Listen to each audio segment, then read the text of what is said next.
Hi, third graders. Happy Tuesday. Today we're going to be reading chapter 28, and it is called Nancy. Nancy had big hands and feet. He didn't like his name. He thought it was a girl's name. None of the other children in Mrs. Jewell's class thought that Nancy's name was odd. They didn't think of it as a girl's name or a boy's name. Nancy was just the name of the quiet kid with the big hands and feet who sat over there in the corner next to John. Nancy was very quiet and shy. He was ashamed of his name. He had only one friend, a girl who went to class on the 23rd story of Wayside School. They were friends for a good reason. He didn't know her name, and she didn't know his. They just called each other, "Hey, you," or just plain "you." Nancy was afraid to ask his friend what her name was because then he might have to tell her his name.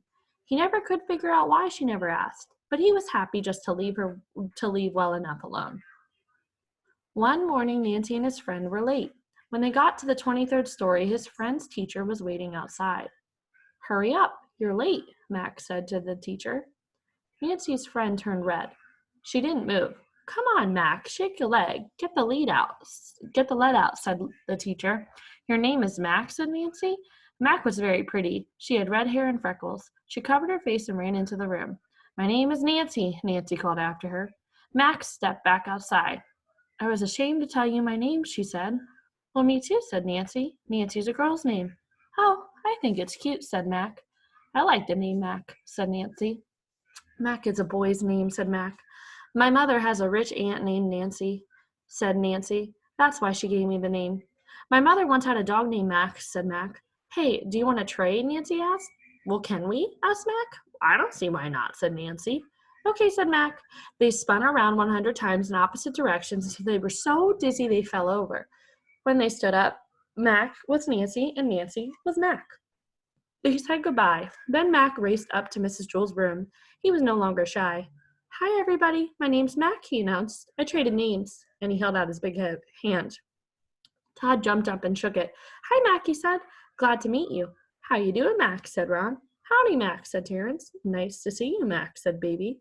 "You traded names?" asked Jason. Jason didn't like his name either. "That's right, Jason, old boy," said Mac. "Is that allowed?" asked Jason. "Why not?" said Mac. "Hey, anybody want to trade?" Jason called. "I'll trade with you," said Terrence. He didn't like his name either. "Wait, I'll trade with you, Terrence," said Marisa. Marisa didn't like her name. "No, he's trading with me," said Jason. "I'll trade with you, Marisa," said Damon. "No, thanks," said Marisa. "I'll trade with you, Damon," said Mrs. Jules. "No, I don't want to be Mrs. Jules," said Stephen. "No, I want to be Mrs. Jules," said Stephen. It turned out nobody in Mrs. Jewell's class liked his name. The children all spun around in different directions until they got so dizzy that they fell over, and when they stood up again, nobody knew who anybody was. "What are we going to do, Mrs. Jewell?" asked Leslie, who was really Eric Bacon. "My name is not Mrs. Jewell, it's Marisa," answered Terrence, who was really Jason. "It's not. I'm Marisa," said Dee Dee, who was really Joe. "You're both wrong," said Marisa. "I'm Mrs. Jewell." This went on for an hour. At last they figured out who the real Rondi was. She was missing her 2 front teeth. After they figured out Rondi, they were able to get Allison pretty easily. And then from there, they got DJ, Damon, and Mrs. Jules. She was the oldest one. Eventually, they figured out who everybody really was. They had some difficulty deciding which Eric was which, and actually, they are still not absolutely sure. Everybody just decided to keep his own name. The children didn't like them, but it made things much easier. Mac and Nancy kept their names, but when they were together, they still called each other "Hey You" or just plain "You." All right, friends, tomorrow we will read chapter 29 called Stephen, and I hope you are having a great day.